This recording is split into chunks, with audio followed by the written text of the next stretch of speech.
are crying for justice. Political activists are chanting in the streets now. Political activists, non-violent resistance. Oregon NORML, the National Organization for the Reform of Marijuana Laws, presents a Cannabis Community Forum.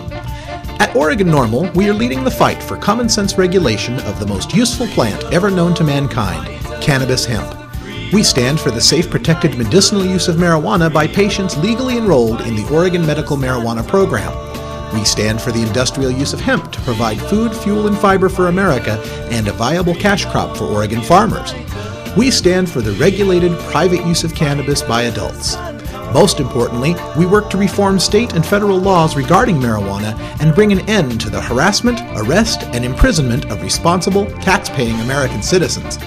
The opinions of our panel and our callers are no substitute for your own personal, professional, legal, and medical counsel. We encourage everyone to learn the state and federal laws regarding cannabis, and we discourage the non-medical use of cannabis by anyone under 18 years of age.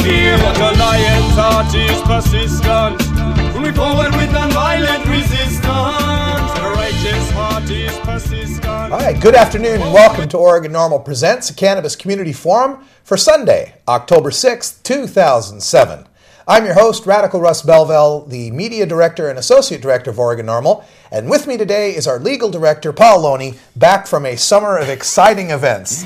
Welcome back, Paul. Well, thanks, Russ. Good to see you again. What was happening all this summer for your events? I had events everywhere. Well, the Oregon Country Fair. Oh, yes, down in Veneta, yeah. Yeah, it's always a good time to network and with activists. And then just travels back to see family and I can't, all kinds of things. It's been a busy summer for those of us in the cannabis community, what with the Million Marijuana March and the Seattle Hemp Fest and the Portland Hemp Stock, which were all very, very successful events.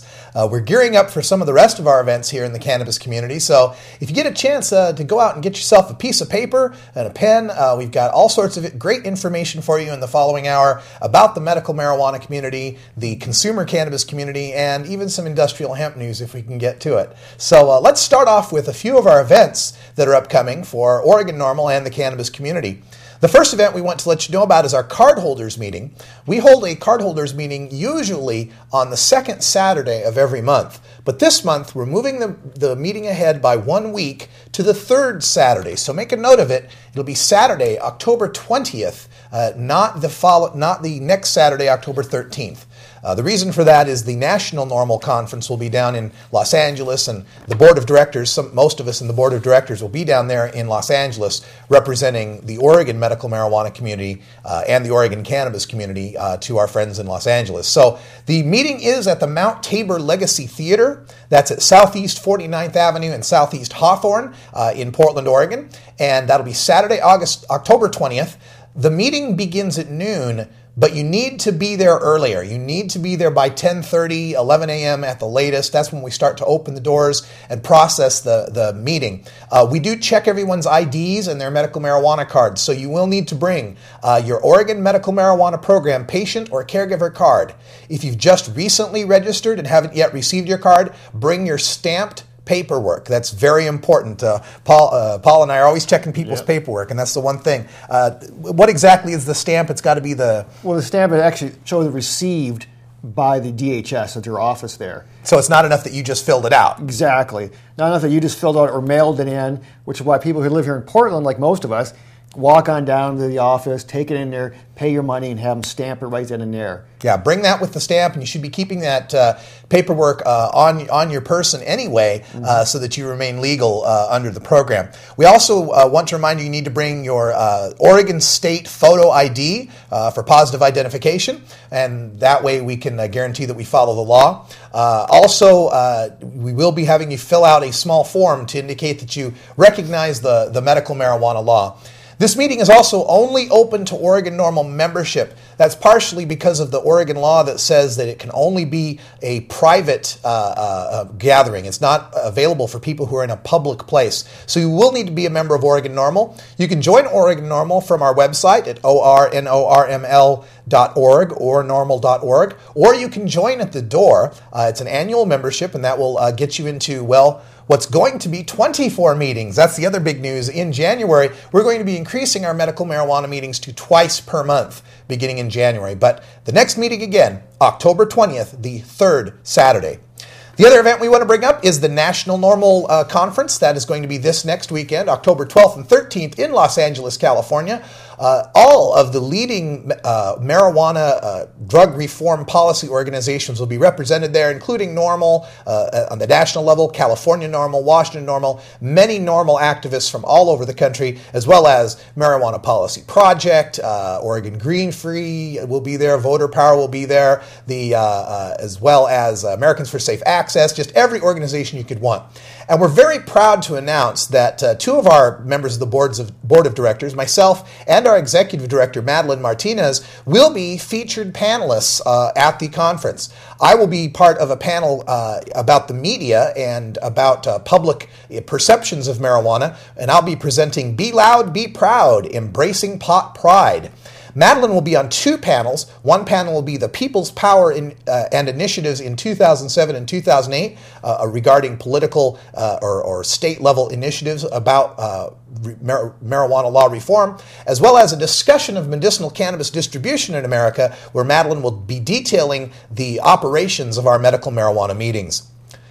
Also, coming up in December, we have the Oregon Medical Cannabis Awards. The Oregon Medical Cannabis Awards is the premier strain evaluation event in the United States of America, and as far as we know, the world. It'll be Saturday, December 15th at the Ambridge Events Center, which is right by the Portland Expo Center, and it's right off the Max line. It's all day. We'll be having vendors and demonstrations and speakers about medical marijuana, industrial hemp, and consumer cannabis. We're also proud to announce that the founder of NORML, Keith Stropp, will be our special guest speaker. Also, Allison Holcomb will be there as well. And we are still looking into getting legal continuing education credits as credit for attending this conference if you're an attorney. And we're also looking into that for nurses and doctors who would like to attend.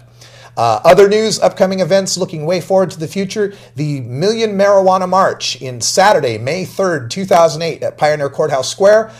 This year will be different. We will be marching at high noon, but after the march, we'll be returning to the square for a cannabis celebration all day with vendors, bands, and speakers. We're now accepting applications for vendors online.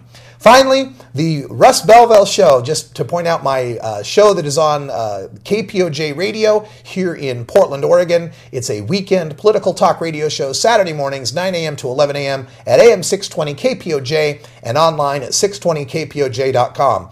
If you'd like to sponsor progressive political talk by someone who is an ally in ending the war against drugs, please give me an email, radicalruss@gmail.com.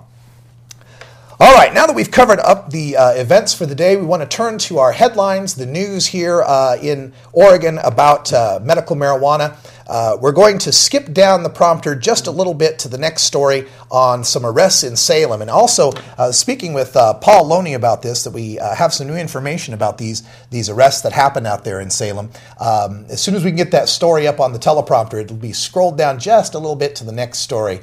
But basically, the situation here is that some people were arrested in Salem, and the one thing about this here is that the arrest came because of the person who granted police the right to come into his home without a search warrant. And what do we always say about that? It's like never let the police into your home. Never let the police into your home. That's the number one rule.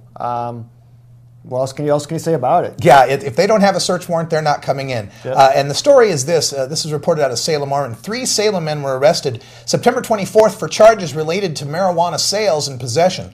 One of the 3 is a legal medical marijuana grower and provider, but police say amounts recovered were far in excess of the legal limits under Oregon's medical marijuana program.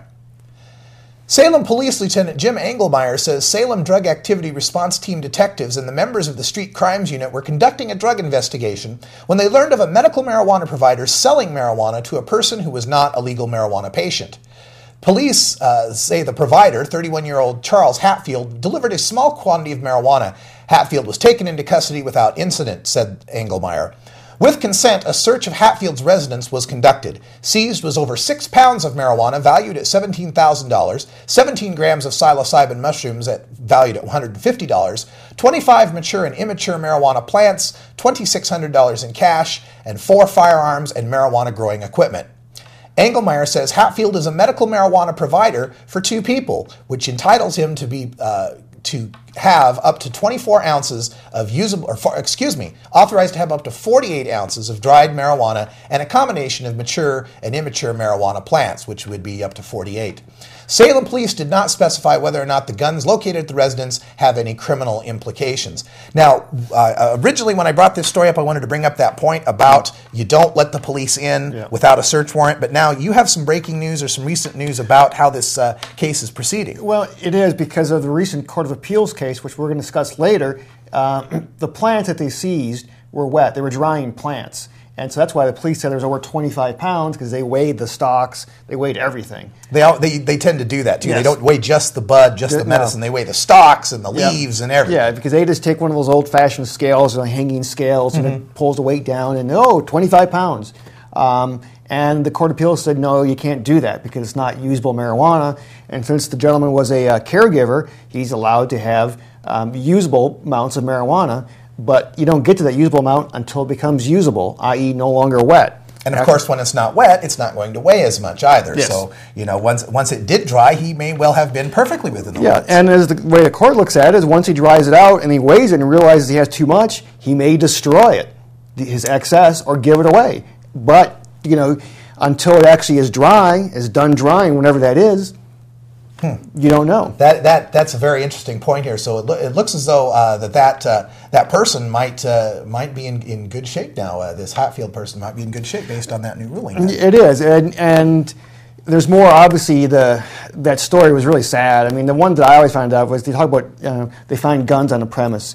And it's like, I'm sorry, this is America. Guns are allowed. People are allowed to have weapons. People go hunting in the state, whether you agree with hunting or not. And so go to more houses than not, you knock on the door, people are going to have guns inside the house. It always seems to me that the media wants to bring up the fact that the guns were at the residence to try to ring the alarm bells about the dangers of medical marijuana or the dangers of marijuana. Well, like you said, it's our Second Amendment rights to keep and bear arms. I often point out to people that might be on the conservative argument that the marijuana argument just doesn't infringe on our Fourth Amendment, Fifth Amendment, Sixth Amendment rights. It also infringes a lot on our Second Amendment rights. Yes. And that takes us to this segment of our Legal 411 with Paul Loney, where he's going to discuss this case that actually decided this, or it may have an implication to this case out in Salem. So we turn now to the Legal 411, and this is the case. I'll just let you go ahead and describe the case. It's the state of Oregon versus Castilla and Castilla, the husband and wife couple, and I'm sorry if I butchered your pronunciation of your last name,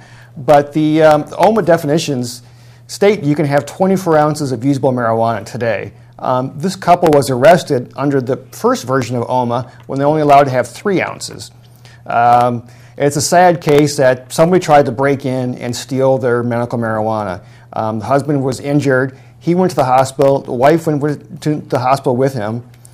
She calls up her mother to allow her to come over and take care of the grandkids. So she's there, and the police come in, and they see some drying marijuana when they come back.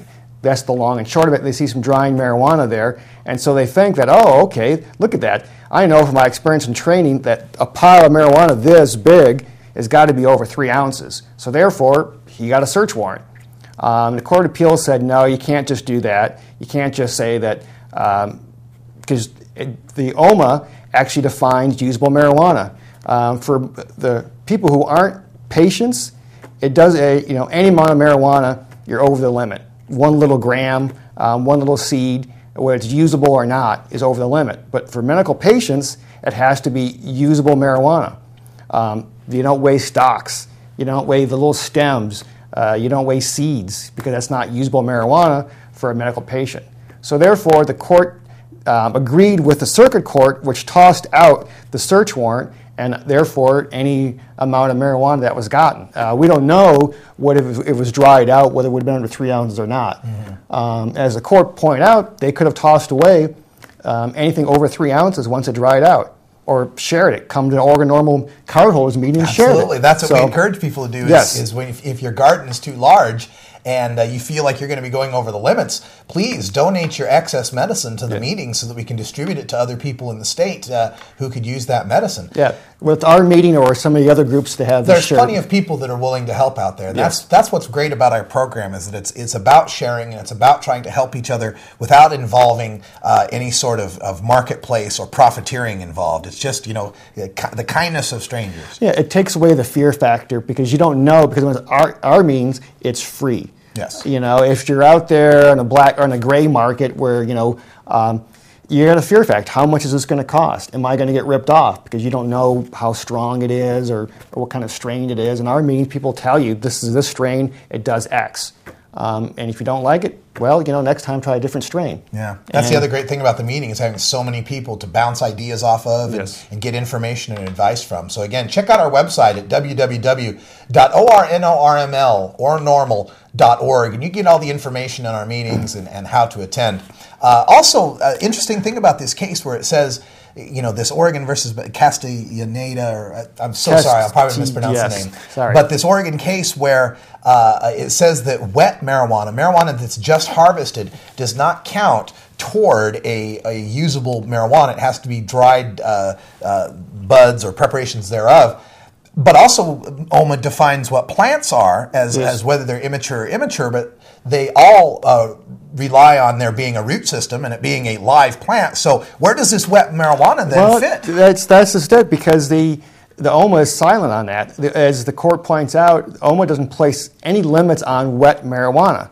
So you could have tons of wet marijuana on your premise if you're a card holder, caregiver, or patient.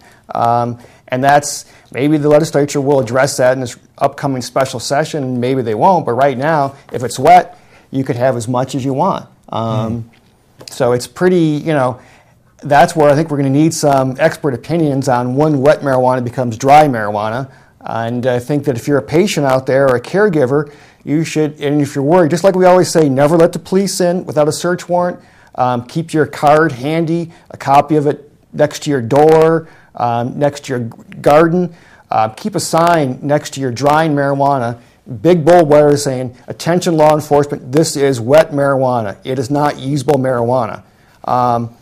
It's funny. You'd think it's funny to put signs up to explain to police what the laws are, but so many police do not understand the medical marijuana law. We are always so surprised at our events when police come to us and speak to us, and we start telling them what the law is, and they really? I didn't know that. So we're trying to fix that. Law enforcement needs as much education sometimes as the patient community does. Because law enforcement, a lot of these officers out there became law enforcement officers before OMA existed. Right. And like a lot of professionals, they haven't kept up on their continuing education. Maybe not their fault. They're busy and they don't have the overtime pay to do the education. But that's why we need to educate them.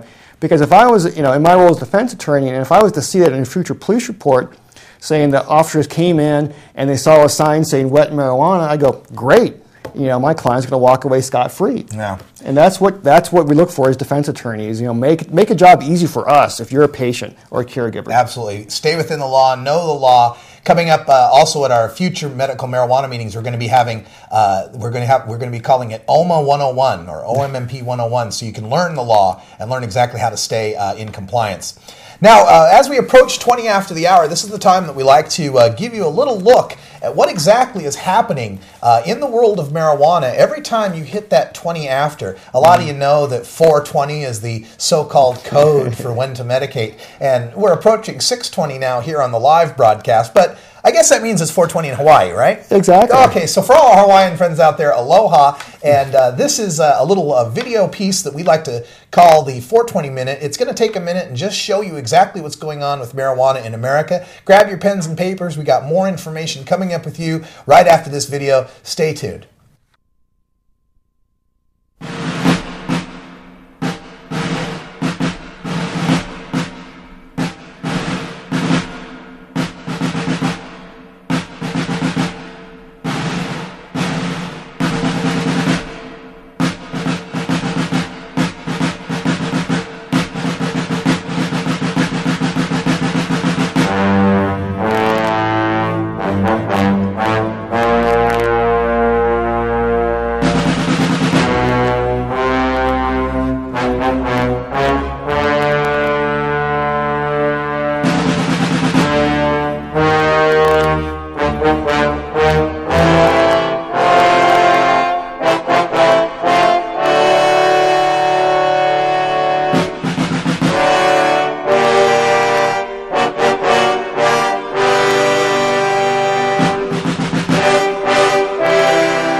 So that's exactly what's going on during 420. And actually, those numbers have changed a little bit, which leads us to our next story. But before we get to the next story, I want to remind you, this is a live call-in show on Sunday, October 6th. The phone number here is 503-667-7555. If you'd like to call in with a question for myself or our attorney, Mr. Paul Loney here, that is the number that's on your screen right there, and we're taking your calls. Let's move now to our hemp headlines. This is a new record, but it's not a good one. The FBI Uniform Crime Report for 2006 shows that 829,625 Americans were arrested for marijuana, an all-time record. 89% of those arrests, or 738,915 of those arrests, were for simple possession alone. And the other 11% include personal grows, non-commercial grows, and medical grows. By comparison, there were only 611,523 arrests nationwide for murder, manslaughter, forcible rape, robbery, aggravated assault, despite the fact that those violent crime rates overall rose 1.9% to the worst rates since 1991.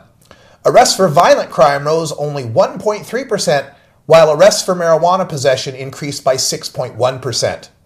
These numbers belie the myth that police do not target and arrest minor marijuana offenders, said NORML Executive Director Alan St. Pierre, who noted that at current rates, a marijuana smoker is arrested every 38 seconds in America. This effort is a tremendous waste of criminal justice resources that diverts law enforcement personnel away from focusing on serious and violent crime, including the war on terrorism, said St. Pierre.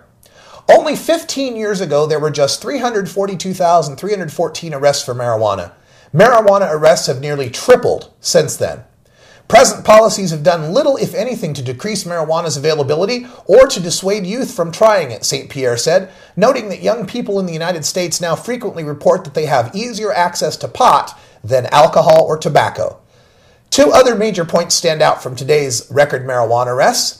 Overall, there has been a dramatic 188% increase in arrests in the last 15 years, yet the public's access to pot remains largely unfettered, and the self-reported use of cannabis remains largely unchanged.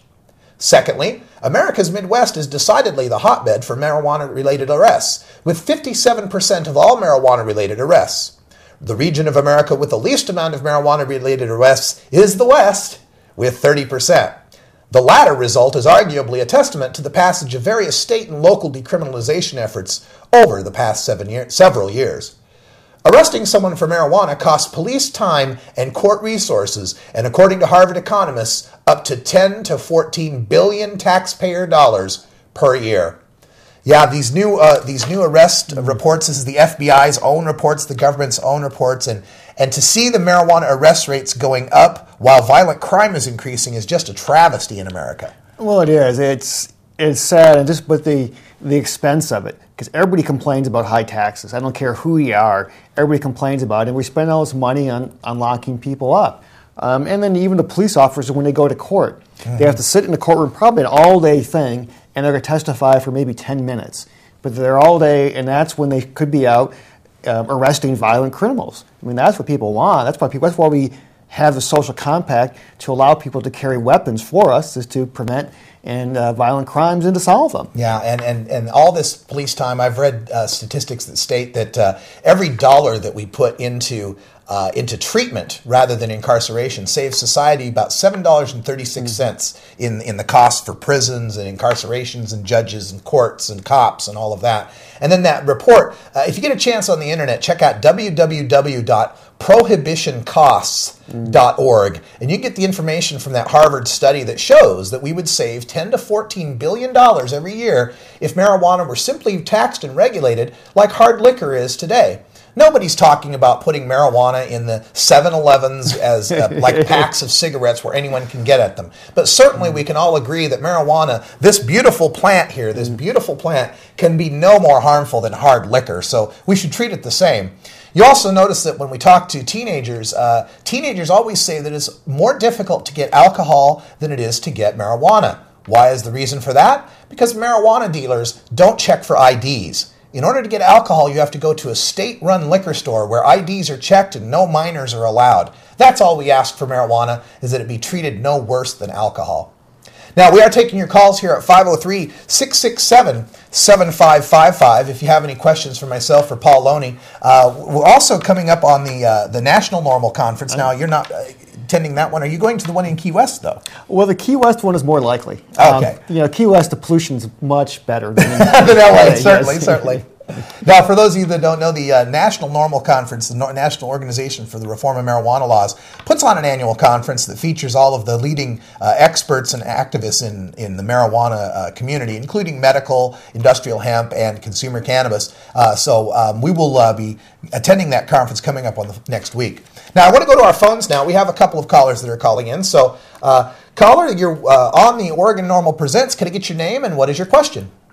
Yes, well, I prefer to remain anonymous. Okay, anonymous, go right ahead. I'm a lawyer. I recently received a DUI and will have to participate in diversion or treatment through the Clackamas County court system. I have my medical marijuana card, and I do use medical marijuana to regulate my seizures. What do I need to do to, can you give me any advice on the thing to do so that if I have to go through the urinalysis and all this and that? Okay. Now, advice, please. Thank you. Sure. Thank you for your call. Absolutely. So now, let me clarify. Did you say that you were currently a patient, a card holder, or you yes. just...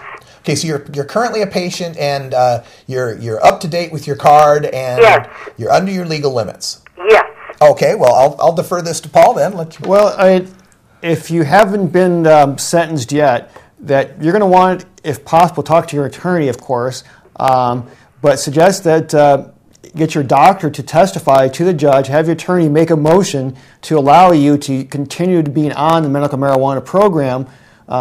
In the program while you're going through diversion, because normally they would just check the box saying you can't do anything, and you're going to have to convince them, nope, that the probation officer or the diversion folks are not doctors. They can't be a substitute for your medical professional. Okay, can I interrupt? Sure, go ahead. I've already gone through conviction.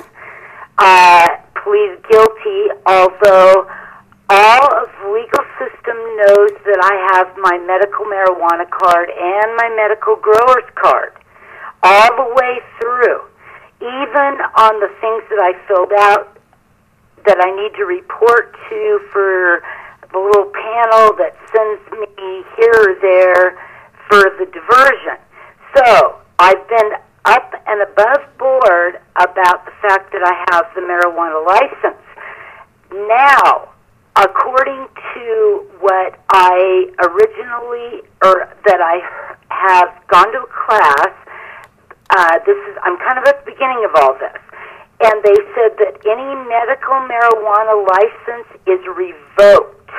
Oh, okay. Now that's where we might have some problems there that we're going to have to look at, because according to my understanding of the law, and Paul, maybe you can back me up on this, is that just your convictions for things like that never stop you from being able to be a patient. It might cease you from being able to be a grower. Yeah. Well, not only that, but as you point out, that when you go into diversion, you plead guilty, but you're not convicted unless you failed the diversion.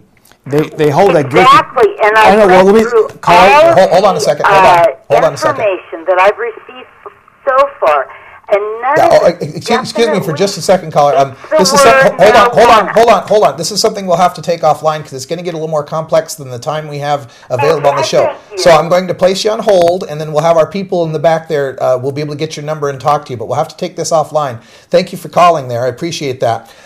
We want to move on now to one of our videos, and we will get to you, caller. I do promise, as soon as this show's over in a half hour, we'll pick back up with you so we can discuss this in more detail. But at this point, we have a video that we need to run. This is our video on marijuana facts, and while this video is running, maybe we can get on the line with you if you're still holding and talk to you offline. So let's run that video on marijuana facts. Smoke, let's play. Let's play, let's smoke, let's play.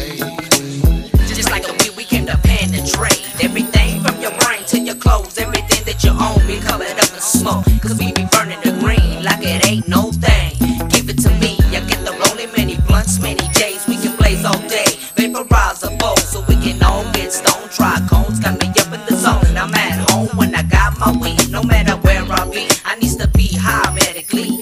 Give it up for where these medical guard and the heart of dankiness. Growing for people in need, just like me.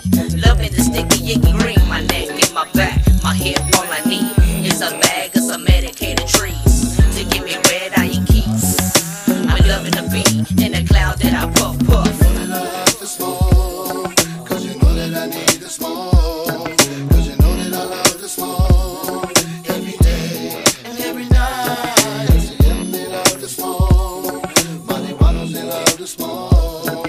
Puff, puff, pass. On that can, kids, I get the munchies and have to give you the blast of that sweet yak. Talking about this is a herb that gives me so big that perv. Make me swerve on that curve, yelling throwing up the 1/3. Smoking for a 5 blunts to calm my nerve. If you stir, go to church, raised up off a quarantine. I say no get jerked, let that burn, stop the run. Ain't no fun if your homies can't walk none. So let the hoes come, so I can fuck every single last one. I'm a damn bug, blowing in, yo. I'm a fiend for pussy and alcohol, knocking it all night long. That then taking a rib but a bone. Ain't nothing wrong to get your freak on when you're drunk and twisted and stoned. Get your pipe wet, hit it hard from the back, make them home. The smoke. Cause you know that I need the smoke. Cause you know that I love the smoke. Every day and every night. MCM, they love the smoke. Marijuanos, they love the smoke. No more stressing in my life. When the problems arrive, I just rush the kind. Carry your high drama, go away. Flame, take the pain before I go insane. Medicated. The smoke of the year, I inhale, exhale, the little trip, yo, sistema. Relax your body with just a little bit. An attitude adjustment when I take a big hit. Mary Jane, the #1 hood rat. I pass it to you, you pass it to him, you pass it to them, then right back. So roll another split before my time has come. And make it so I can get high enough. When I die, bury me with my gun and some Hennessy. A pound of weed so I could cheat. Blowing smoke when the devil come for me. You know that I have to smoke. Cause you know that I need the smoke. Cause you know that I love the smoke. Every day and every night. MCM, they love the smoke. Marijuanos, they love the smoke. I smoke 2 blunts in the morning. I smoke 2 blunts at night. I smoke 2 blunts in the afternoon because I love to get so high. Pony boy smoking like it's no mystery. If you got that flame as weed, yo, smoke with me. I got different kinds of weed, yo, take a pick. First there's Holmes FCM Click. Strawberry cough dogs, wise choice. Sticky, icky, fruity, real moist. You gotta smoke it from the bone. Showing off Holmes, you can't go wrong. Inhale, exhale, for real. Straight from Eddie Lex Farm, yo, it's the kill.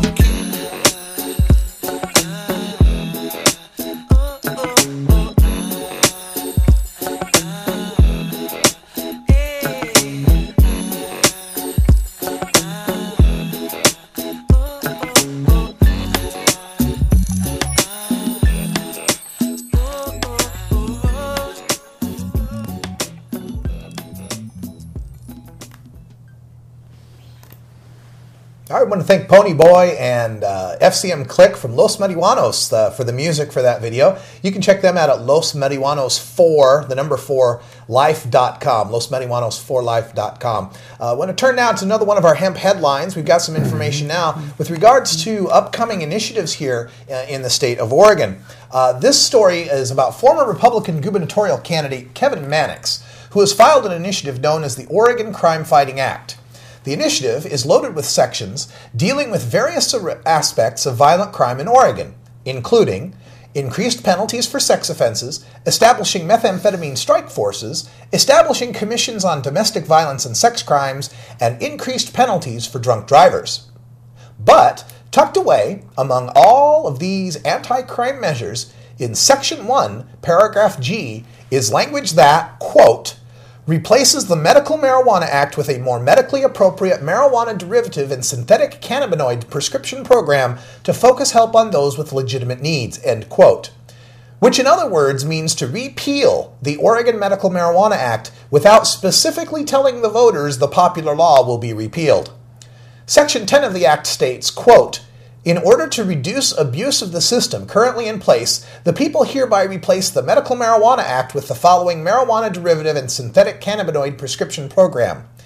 Natural marijuana will be taken away from patients and replaced with Sesamet or Marinol, which are expensive synthetic preparations of cannabinoids which are approved by the Food and Drug Administration for treating loss of appetite and for treating nausea.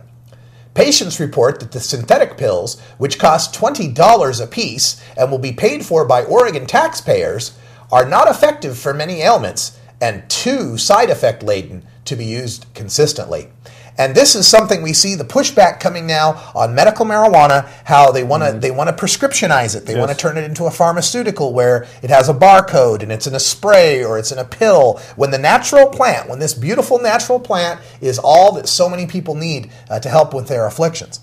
Yeah, it's, and I just see as a way that for them to raise money on the program. They've already raised a bunch of money off the program. And they'll just tell people, okay, you can do Marinol, but you have to probably end up paying a license to use Marinol. Probably. That's what it is. They just want to, they can control it that way because they know everybody's, you got to go through a doctor, the registration system to get Marinol. Versus, this beautiful plant. Once you sign up for the program, that's it. Yeah, the plant is yours. Yep. You own the plant, and it's free. You can continue to clone it and regrow it and regrow it and regrow it, and a drug company can't make a profit off it. That's what we see here at Oregon NORML. And this is just another aspect of this that they don't understand, is that the natural properties of the plant in its raw form is part of what makes it so medicinally effective. A lot of these preparations, these Marinol and Sesamet, these THC pills, lack the CBDs or cannabidiol, which is another part of the cannabis plant that helps with pain and the spastic disorders. So this pill is primarily for nausea and for the vomiting and the wasting syndromes, and you're telling someone who's vomiting to swallow a pill. Yes. Like they're supposed to be able to keep that down. And the cost itself is $20 a pill. Yeah. Just incredible. Just another markup, another way for the drug companies to try to make a buck. So this is the Kevin Mannix initiative. It's called the Oregon Crime Fighting Act. We want all of our members out there, all of the people in the cannabis community, and just the general public to be aware that this act would repeal medical marijuana. There is no way you can replace the act with a synthetic pill that is just going to cost the taxpayers money. This is not costing the taxpayers a dime. The Oregon Medical Marijuana Program is completely self-funded, and in fact, over the last legislative session, a couple sessions ago or a session ago, they took, $900,000? Yep. Yeah, from our surplus. We had a surplus of over $1 million, and they used $900,000 of that to help balance the budgets at DHS, which we're not necessarily opposed to. The idea that medical marijuana could help other people through the funding of the program is a good thing. We always say legalize, tax, and regulate, and we'll fund children's health care for the next century. That's right. Absolutely. Well, we also want to talk about some of the events that have been happening here in the cannabis community. Back in August, we attended the Seattle Hemp Fest, which is the largest pro-marijuana gathering in the world with over 200,000 people attending. And our own executive director, Madeline Martinez, was on the panel at the Hemposium, which was a panel discussing medical marijuana in the various medical marijuana states. So we have some videos shot by our own David Totsky, who was also at the event with us. And so we'd like to give you a chance to look at that video with Madeline Martinez at the Hemp Fest. Oregon NORML presents Oregon NORML at Seattle Hemp Fest 16, August 18th and 19th, 2007. HempFest is the world's largest gathering of the cannabis community to protest the unjust prohibition of hemp in America. Every year, our friends in the evangelical community join us to save our souls. A young lady asks these true believers what God thinks of using hemp for protein, oil, cloth, paper, and textiles. They never seem to have an answer for that question. They also seem to have trouble understanding a verse or two from Genesis chapter 1. Our community responds with a kind offering for their Savior. How are you doing? Our executive director, Madeline Martinez, spoke to the crowd from the main stage on a beautiful, sunny Saturday afternoon. Around there, they're going to be asking you, hey, you want to sign this? I want to hear you say yes. I want to sign this. I want to normalize marijuana. It's not bad. It's not evil. It's hemp. It's food. It's fuel. It's fiber. And it's spiritual for many of us. That's right. But we must educate the world about this. You know, all of us know, everybody here knows, but we got to educate others. And let's start with Congress. You know, we all have a small voice, but together we are a giant roar that could change it. Yeah. So come on, people, get up and be counted, and let's change this. You guys are so cool. God, it's so pretty. He's all my manly man. Vendors of various hempen products prove the diversity of nature's most perfect plant, selling necklaces, t-shirts, coasters, handbags, and all sorts of other items made from hemp or partially made from hemp, including our friends at Herb Age Designs.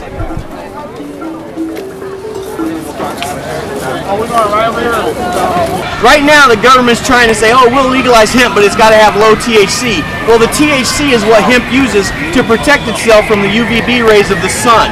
When you grow hemp without THC, you get hemp like this, that falls apart.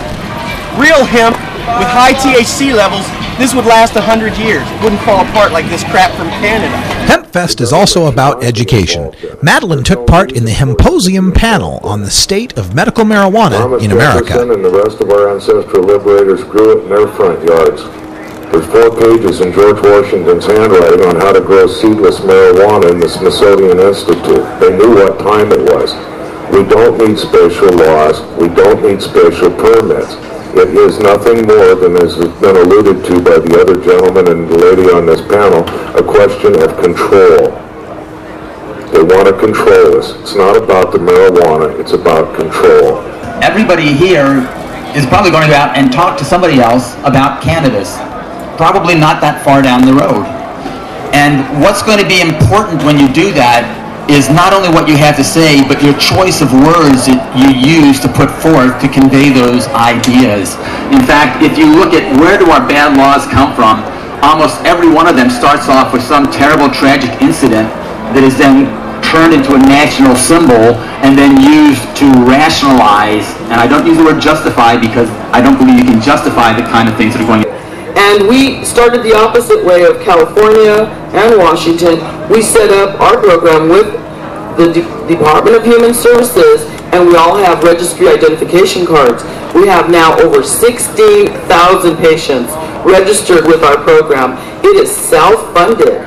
Each patient can now have 24 ounces of usable stored marijuana compared to 4 when we started our program. And we can have 24 plants per patient. That's 6 mature plants, and that's anything over 12 inches tall or 12 inches wide. We're very excited to be able to have the Oregon Medical Cannabis Awards. We decided, since no one was doing the studies like Philippe, that we would start our own studies. He's our great example that we used. We went out and did our research with Dr. Todd McArea, who we lost recently, and he showed us the way to do a strain evaluation. We've also gone a little further, and we now have card holder meetings. Anyone who has a card, a registered identification card, can come any month on the second Saturday to our gathering and leave with, we give away live plants. About 300 plants a month are given away there. So it's very rewarding, along with a small amount of marijuana. The unfortunate part for the state of Oregon is we do not have a dispensary system. And it's really sad, but it's kept the DEA at bay. This year rather, we put together a Senate Bill 767 that was introduced into the state legislature. It was a state garden and dispensary system. Unfortunately, it didn't make it out of committee because the Attorney General really got scared of the DEA coming in. Thank you, Madeline, and I got to tell you, I think the state of Oregon's got a pretty exemplary program, except for the supply issue. I think that it's a program that I always point to as a potential success, because in Canada we have a federal medical marijuana program, and there's a lot of parallels between the Oregon program and the medical marijuana program. They both started in 1999.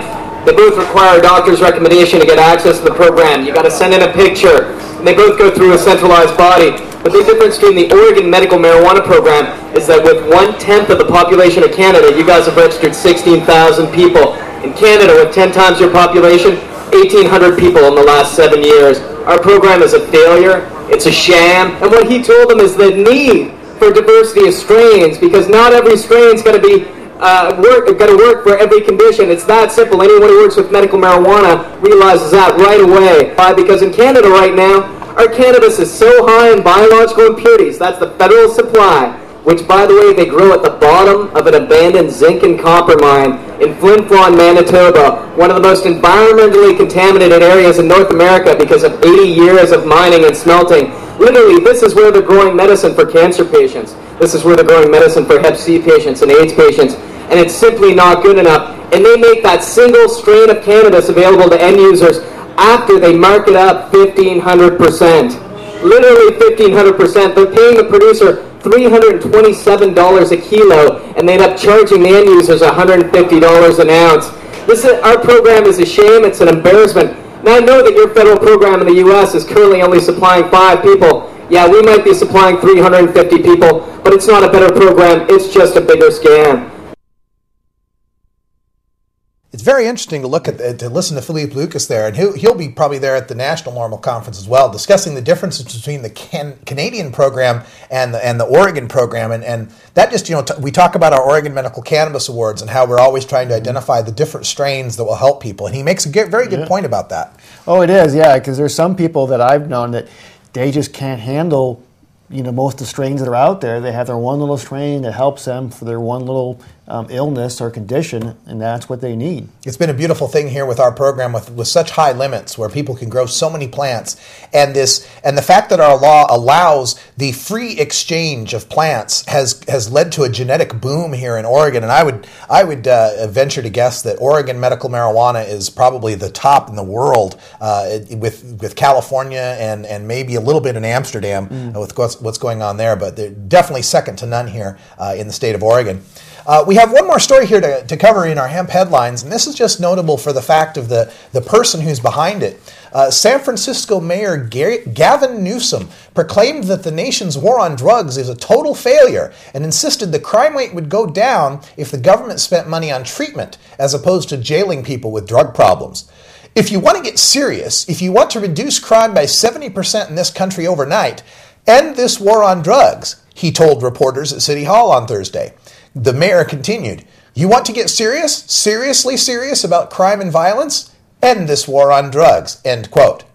The mayor maintained that local jails are overcrowded with people incarcerated for drug offenses, taking up room that could be used to hold more violent criminal offenders. He said violent criminals with lengthy felony records are often being turned loose, too often. San Francisco Sheriff Mike Hennessy, who has run the county jail for 28 years, told San Francisco's CBS News Channel 5 that 60 to 70% of his 2,000 inmates currently held are there for drug crimes or have underlying substance abuse problems. He also agreed with Mayor Newsom.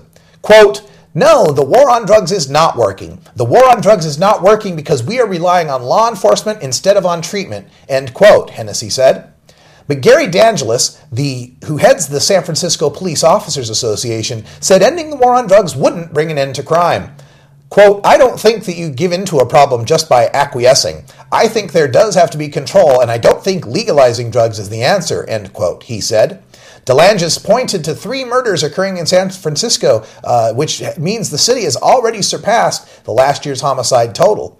When we see the homicides in San Francisco, I mean, this all centers around drugs, D'Angelis continued. This is gangs and drug violence. This is money. It's all about money all the time. And, well, of course, we have the simple answer to that, officer, don't we? That's right. Regulate and tax it. That'll solve all these problems. Gangs will go away.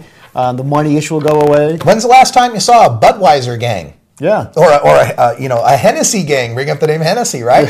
Alcohol is taxed and regulated, and that's why we don't have the criminal problems with it. All of the problems regarding marijuana have to do with the fact that it's a criminal enterprise. Criminals can't take their disputes to court. They have to solve them with guns. Yeah, and and they have to hide their money. It's always the underground economy. get that above the ground and watch our tax receipts go up, and then maybe lower the tax rates for everybody then. Yeah, marijuana is easily the first or second largest cash crop in many states. Kentucky and Oregon and California and Alaska and Hawaii and all these other states. Tennessee. All these states that, especially when we talk about the Appalachian states, that could use more tax revenue for the severe poverty that's going on there. I mean, those Appalachian states that grow tobacco, as tobacco use drops, they're going to need a alternative crop. And right now, they don't want to see tobacco use drop, but you give them an alternative crop, they'll go, yeah. They might be for it, absolutely. One other note we need to specify here is about our Oregon Medical Cannabis Awards. The Oregon Medical Cannabis Awards will be taking place on December 15th. All of the judging positions have been filled for the Oregon Medical Cannabis Awards. So sorry, all 28 judging positions have been filled, but we are still accepting just a few positions left for anyone who might want to be an entrant. Entrants in the program need only be a grower of medical marijuana registered under the Oregon Medical Marijuana Program. You may submit 1 to 4 ounces of your strains of medical marijuana. We require that you journal these strains, meaning we want to know how they were grown, when they were grown, what techniques were used, what were the lighting patterns, whether it was soil or hydro, and most importantly, what kind of strain it is. If you enter the Oregon Medical Cannabis Awards, you are eligible for the trophies and the prizes. The patients will be judging this medicine according to medical potency, medical effectiveness, time of onset, aroma, taste, smoothness, and appearance. So this is the cream of the crop, as it were, here in Oregon, and we're looking for those who want to challenge David V. out of Long Creek, Oregon, who's been our winner for 2 years in a row. So anybody who's looking out to challenge the king of the hill. That's right, the bar is high. The bar is set pretty high, pardon the pun.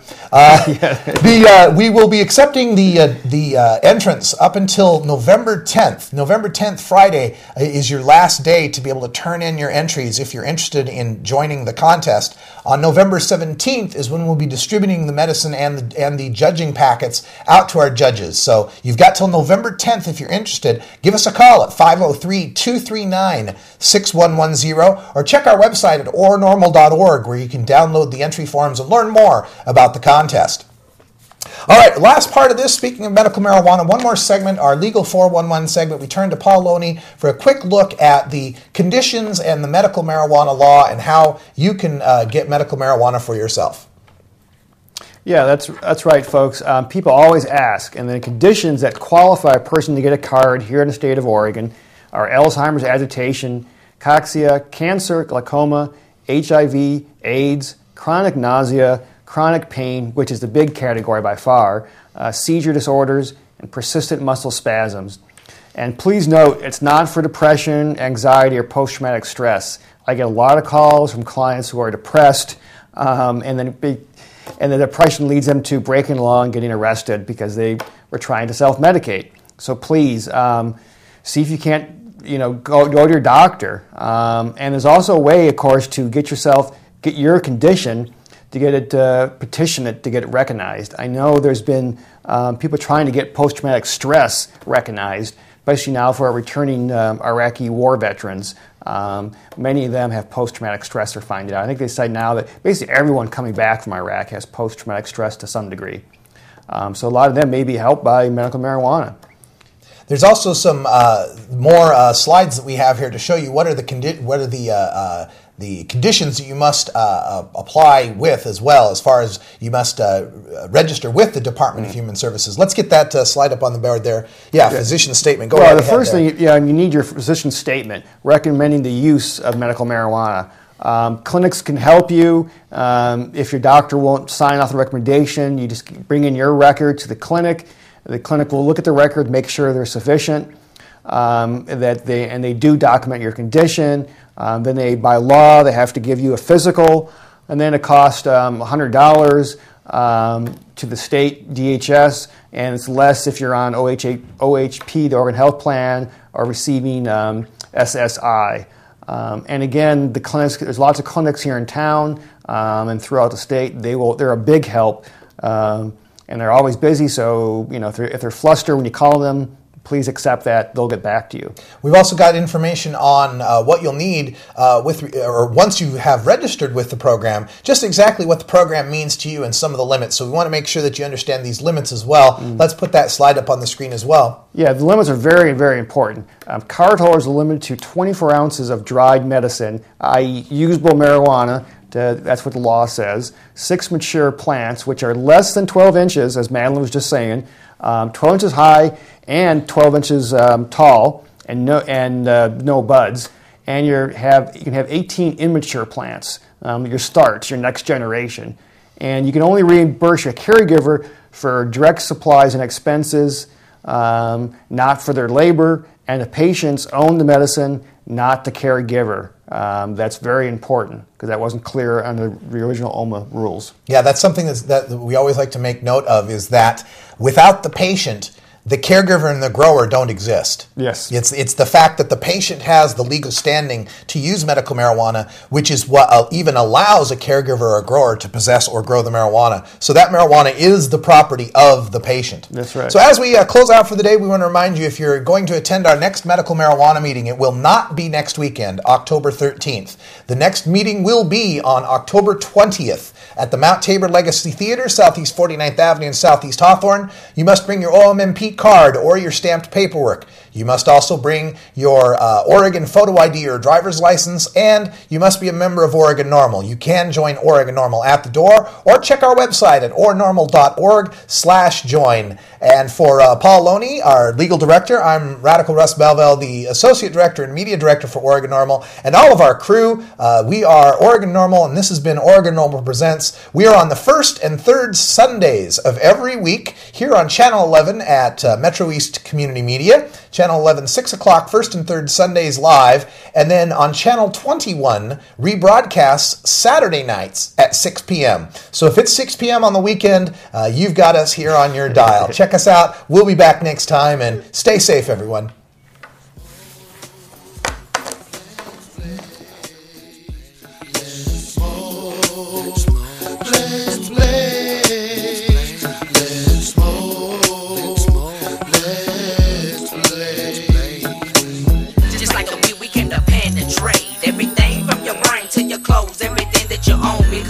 Smoke, cause we be burning the green like it ain't no thing. Give it to me, I get the rolling, many blunts, many days. We can blaze all day, vaporize a bowl so we can all get stoned. Try cones, got me up in the zone. I'm at home when I got my weed, no matter where I be. I needs to be high medically. Give it up.